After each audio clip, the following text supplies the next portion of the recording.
Part 1. The Central and Super Universes. Sponsored by Uversa Corps, the Super Universe personalities, and with the authority of the Overntron, Ancient of Days. Part 1. The Central and Super Universes. Paper 1. Universal Father.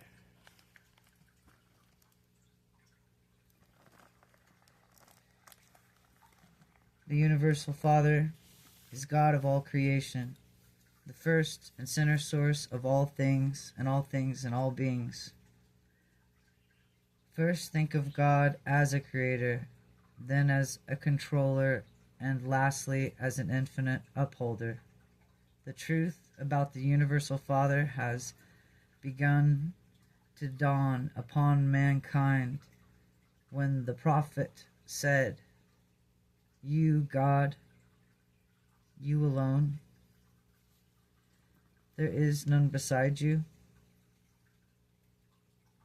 You have created heaven and the heaven of heavens. Where then all your hosts you preserve and control them? By the sons of God, were the super universes made. The Creator covers himself as light with the garment that outstretches his hands to the heavens and beyond the curtains. Only the concept of the Universal Father and the God in the place of many gods enabled mortal man to comprehend the Father as divine creator and infinite controller. The myriads of planetary systems were made to be eventually inhabited to many different types of intelligent creatures, beings who would know God and receive divine affection and love Him in return. The universe of universes is the work of God and dwelling place of His diverse creatures.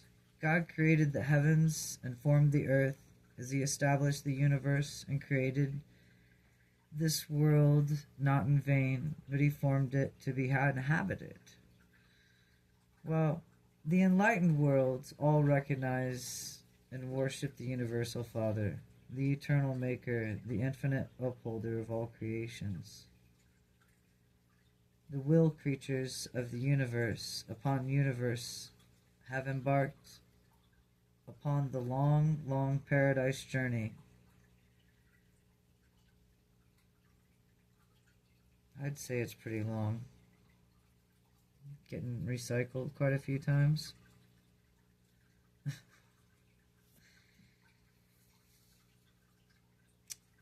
The fascinating struggle of the eternal adventure of attaining God the Father when God is within you. The transcendent goal of the children of time is to find the eternal God, to comprehend the divine nature, and to recognize the Universal Father. God-knowing creatures have only one supreme ambition, just one consuming desire, and that is to become as they are in their spheres, like Him, as to be is in His paradise, perfection and personality, in His universal sphere and righteousness, supremacy. From the Universal Father, who inhabits eternity, has gone forth the supreme mandate: be you perfect, even as I am perfect. In love and mercy, the messengers of paradise have carried this divine exhortation down through the ages and out through the divine universe, even to such lowly creatures and animals and as humans, races of this little URANTIA Earth.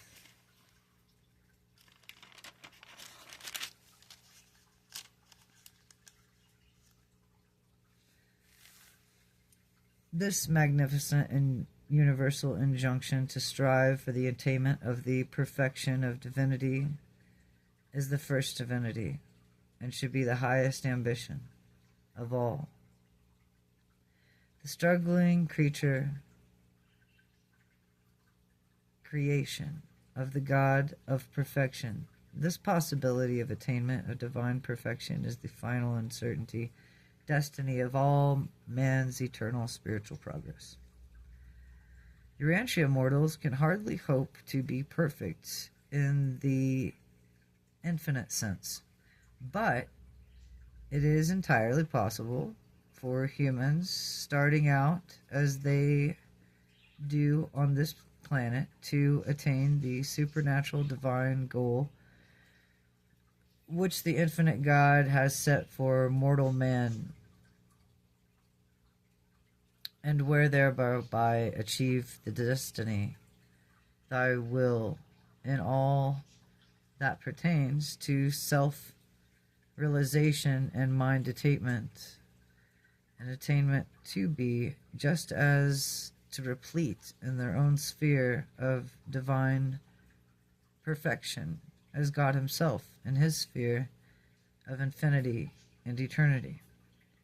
Such perfection may not be universal in its material sense, unlimited in intellectual grasp, or final in spiritual experience, but in the final and complete and all infinite aspects of divinity, of will, perfection, and personality, motivation, and God consciousness.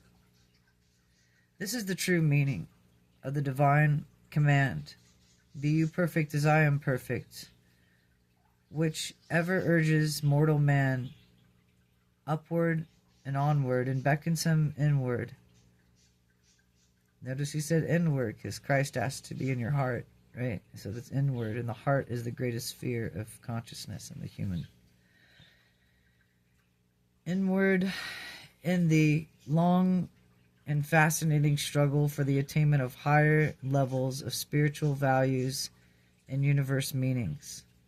This sublime search for the God of all universes is the supreme adventure of the inhabitants of all the worlds and of all space and times.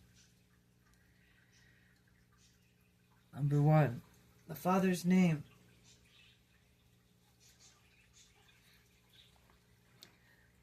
Of all the names by which Father in heaven is known throughout the universe, those which designate him as first source and the universe center are most encountered.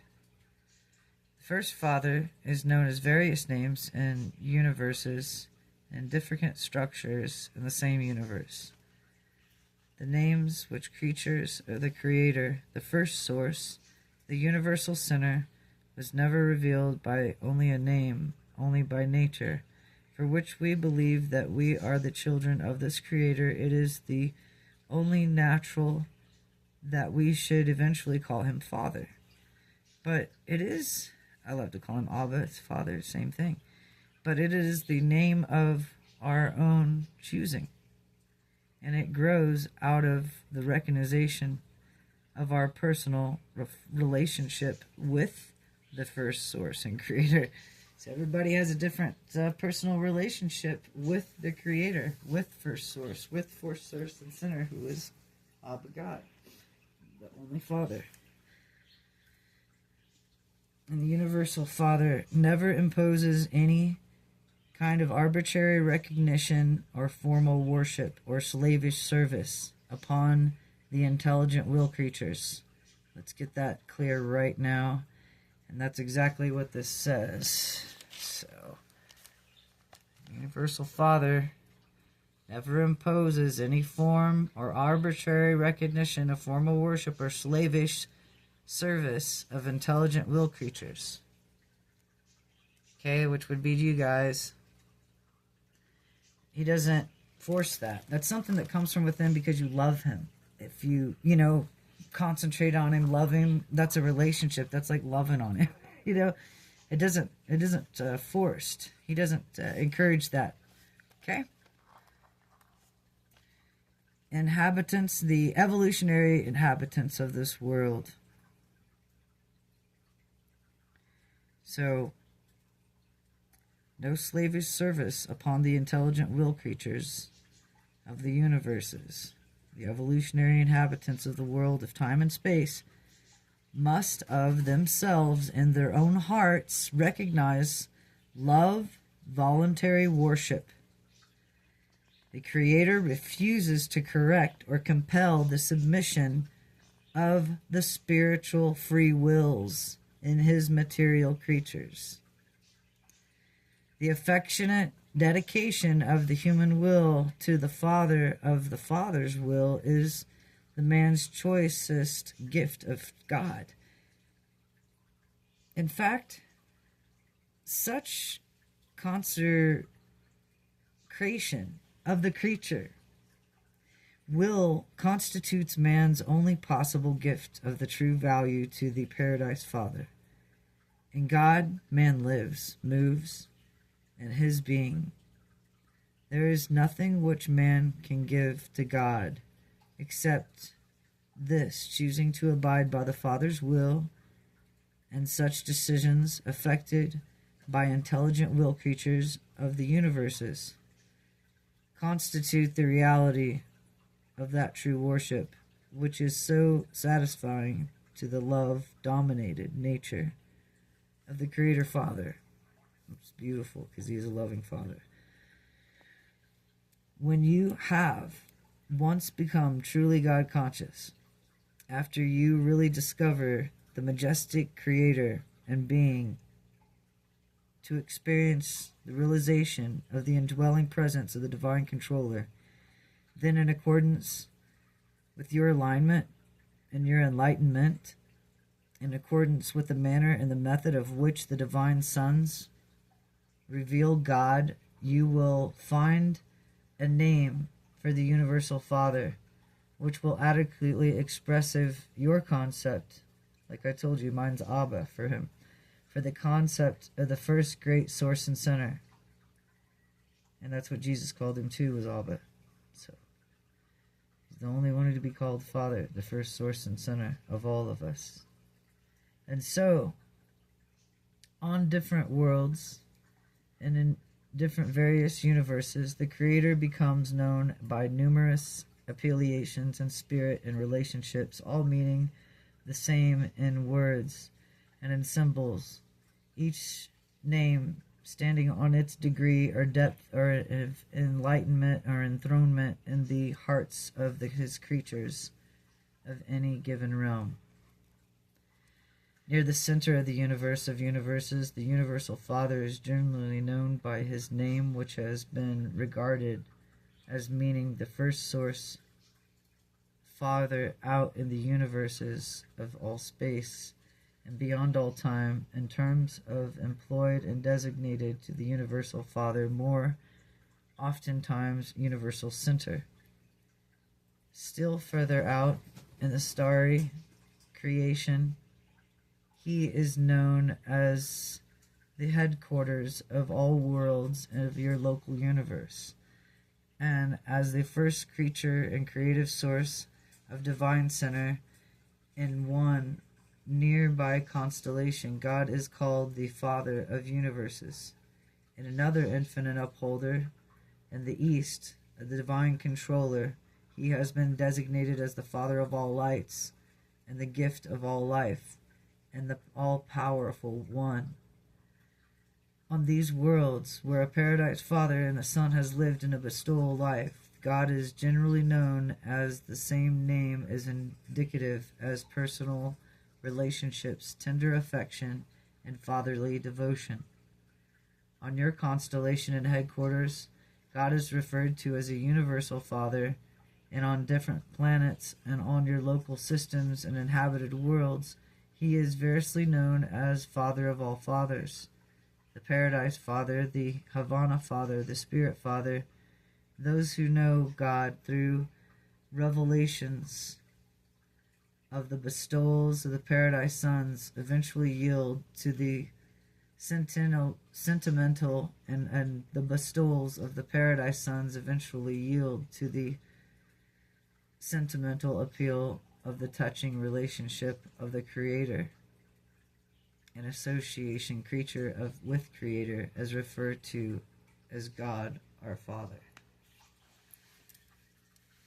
On a planet of sex creatures, in a world where the impulses of parental emotions are inherent in the hearts of the intelligent beings, the term father becomes very expressive, an appropriate name of the eternal Father. He is the best known as the universally acknowledged on your own planet, Earth, or URANTIA, by the name of God. The name he is given on this of little importance. The significant thing is that you should know and aspire to be like him, which is love, it says. Your prophets of old truly called him the everlasting God and referred to him as one who inhabits eternity. 2. The reality of God. God is a primal reality in the spirit world and is the source and the true mind spheres. God overshadows all throughout the material realms. To all created intelligences, God is a personality, and to the universe of all universes, he is the first source and center of all eternity and all eternal reality. God is neither man nor childlike. The first Father is universal spirit, eternal truth, infinite reality, and Father personality. The eternal God is infinitely more than reality and idealized, nor the universe personalized. God is not simply to supreme desire of man, the mortal quest objectified. Neither is God merely the concept of a power potential of righteousness. The universal Father is not a synonym for mature or nature. Neither is a natural law personified. God is a transcendent reality, not merely man's traditional concept of supreme values. God is not a psychological focalized of spiritual meanings, neither is he the noblest work of man. God may be any and all of these concepts in the minds of men, but it is more, he is saying, person and loving Father to all who enjoy spiritual peace on earth and who crave experience, personality, survival, and death. The actuality of existence of God is demonstrated in the human experience, but by the indwelling of the divine presence and the spirit monitor from which the paradise to live in the mortal mind of man. So you have the spirit monitor from the paradise Father sent to live in the mind of man, which is the pineal gland, just so you know this. And there is no assistant evolving the immortal soul and eternal survival. The presence of the divine adjuster in the human mind is disclosed by 3 experiential phenomena. Number 1, the intellectual capacity for knowing God consciousness. Number 2, spiritual urge to find God seeking. Number 3, the personality craving to be like God, the wholehearted desire to do Father's will. The existence of God can never be proved by scientific experiment or by pure reason of logical deduction. God can be realized only in the realms of the human's experience. Nevertheless, the true concept of the reality of God is responsible to logic, plausible to philosophy, essential to religion, indispensable to any hope of personality survival. Those who know God have experienced the fact of his presence. Such God-knowing mortals hold in their personal experiences only positive proof of existing of the living God, which one human can be and can offer to another. The existence of God is utterly beyond all possibility of demonstration except for the contact between the God consciousness of the human mindset and the God presence of the thought or gesture that dwells within the mortal and the intellect and bestowed upon man as the free gift of the universal Father, which is free will. In theory, you may think that God is just as the creator, and he is the personality of the creator in paradise and central universes of perfection, but the universes of time and space and all created organized paradise corpse of the creator's sons, the universal Father is not the personal creator of the local universe of Nebadon. The universe in which you live in the creation of the son of Michael through the Father does not personally create the evolutionary universes, nor does he control them of their universal relationships in any certain ways or manifestations of the physical mind and spiritual energies. God the Father is the personal creator of the paradise universe in association with the eternal Son, the creator of all personal universe creators. As a physical controller in the material universe of universes, the first source and center of functions in the pattern of the eternal Isle of Paradise, through the absolute gravity center, the eternal God exercises cosmic over-control. That's an interesting concept.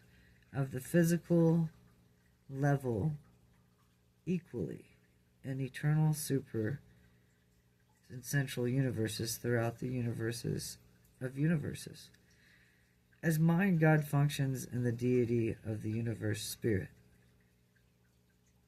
As spirit, God is manifest, and in the person of the eternal Son, and in the persons of the divine children of the eternal Son. The interrelation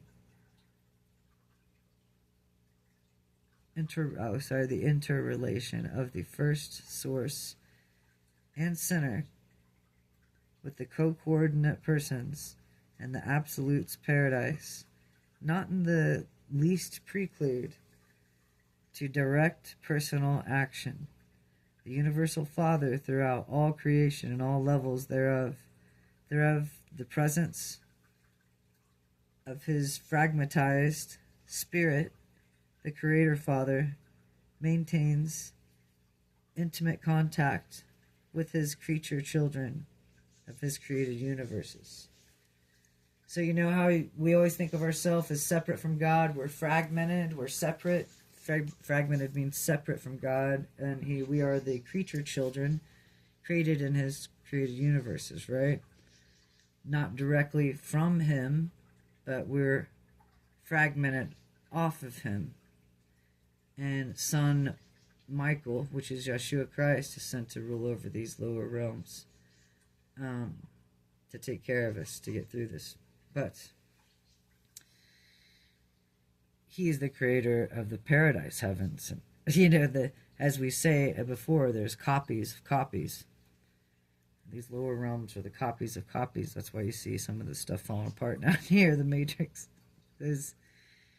Christ didn't make this, Remember, Jesus even said, God of this world, okay? So, anyway, as a physical controller in the material universe of universes, the first source and center functions in the patterns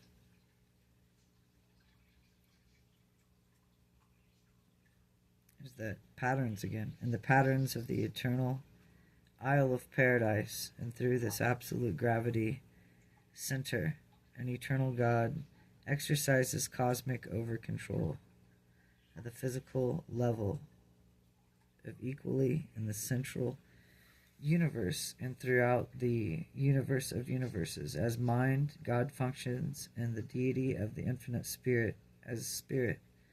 God is manifest in the person as the eternal Son. He came through as Yeshua Christ. And in the persons of the divine children of the eternal Son, which is us, the ones that put our love and hope and belief in Christ, and as one with God, to be one with God ourselves through that same doorway, the reflection mirror, as they say. Control. Let's go over that again. As a physical controller in the material universe of universes, the first source and center functions and patterns of the eternal Isle of Paradise, and through the absolute gravity center, source, and eternal God exercises cosmic over control of the physical level inequality in the central universes throughout the universe of universes. As mind, God functions as the deity of the infinite spirit as spirit. God is manifest in as person of the eternal Son and the persons of the center and his coordinated persons. And absolute paradise does not in the least preclude the direct personal action of the universal Father throughout all creation and all the levels thereof. Though the presence of fragmentized spirit and Creator Father maintains immediate contact with his creature children and his created universes. All right. On to the next one.